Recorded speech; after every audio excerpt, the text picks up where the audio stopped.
Hello， 你哋大家好，好高興又嚟到獅子場。今日咧，我哋咧有請我哋嘅嘉賓咧，就係Mr. Bruno 咧，同我哋大家分享下咧房屋買喺葡萄牙房屋嘅買賣嘅有啲咩嘢風險啦，同埋咧係一啲知識嘅。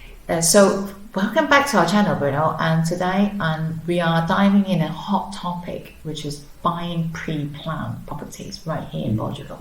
I'm joined here with a real estate expert, Mr. Bruno, and thanks for being here. We have worked together for many good projects. Bruno is a very trustworthy real estate advisor here in Portugal, so we'd love to have your advice. Thank you so much once more, Cici, for having me. It will be great to be back and talk about something that's really gaining traction among investors and home builders. Can you explain a little bit what is a pre-planned property? Method. Basically, you are buying a property before it's built, in the final phase when the architecture project is approved and before the construction is started. In that moment, you can have the best price and you can choose the best units in the pre-planned project. That is the big advantage of buying an unfinished property in the initial phase. So you're talking about literally on the ground. The property is haven't even have like constructions, concrete, anything made yet.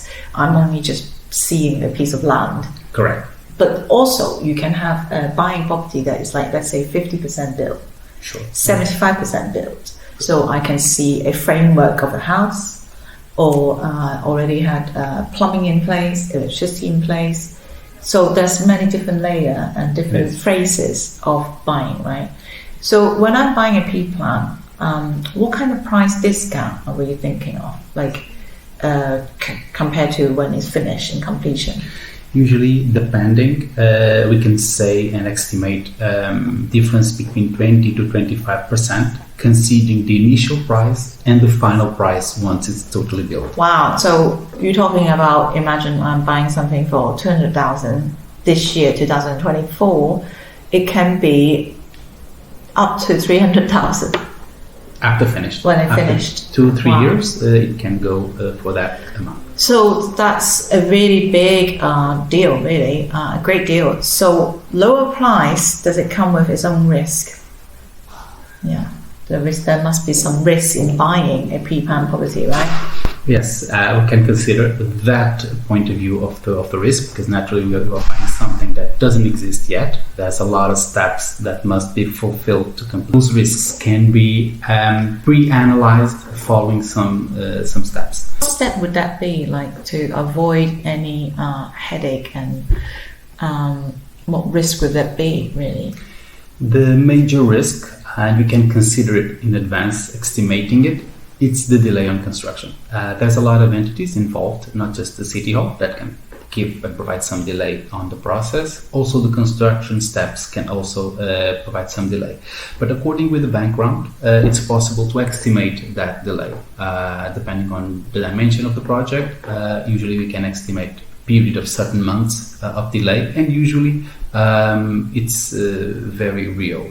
So even expecting a delay, according to the experience of several other projects, we can estimate that delay between 6 to 8 months according to the initial date of construction. So 6 to 8 months is quite normal. I have seen like 3-4 years delayed. It can happen in some particular cases, but considering that there is timelines provided by the City Hall, and also the main interest of the parties to make the construction within the timeline, because that will avoid extra costs, and considering this, usually the timelines can be more or less can be respected. Okay, so I can imagine someone's like fund, like it's tied up for a while without any positive returns. What about the financial risk? It's important to have some background about their financial stability, and avoid some bankrupt situation that might occur. That's a risk that can happen. But once more, if we analyze the developer and we see their background, the projects they already made, and low deal. Well, it's quite scary. So the developer can potentially go bankrupt. So how do we actually protect ourselves if we're buying a £1 property? So I guess like you really need to do your research, right? Yes, the research is very important. See the background, learn more about the developer, about their financial structure, and with all of that, we can get more trust in the process. And also, I think we cannot skip on legal advice.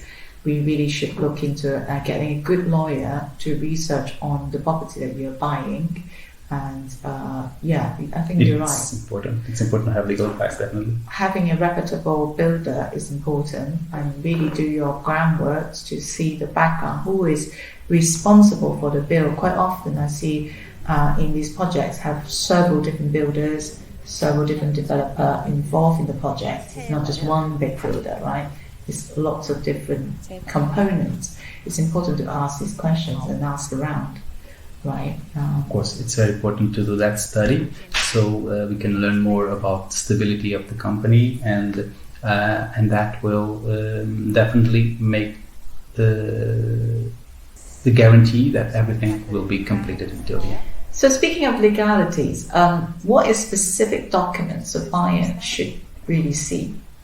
Besides the normal documents, we should look carefully to the project that has been approved in the City Hall, and if already been issued the construction license. That is the legal documents that can give trust to the buyers that the project is ready to be made according the drawings that have been done and been presented to the buyer.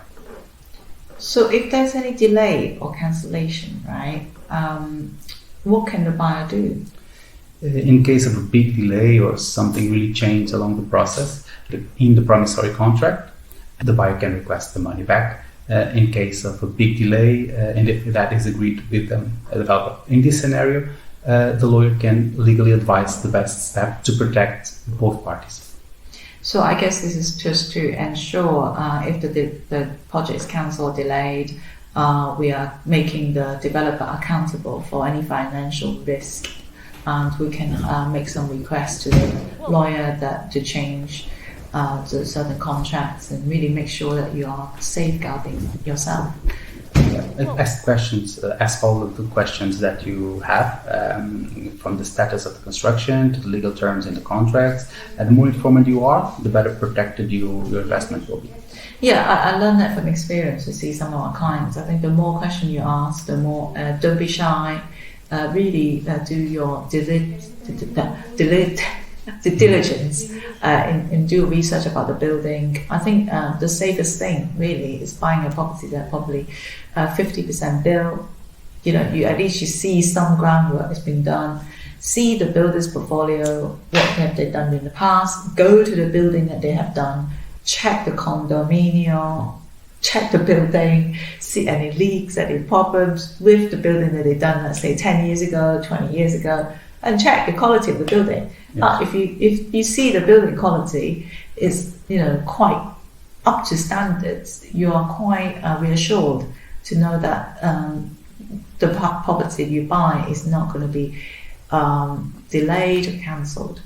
So if you have any more questions or personalized advice, please feel free to reach out. Don't forget to like and subscribe and click on the notification bell so you don't miss our next video.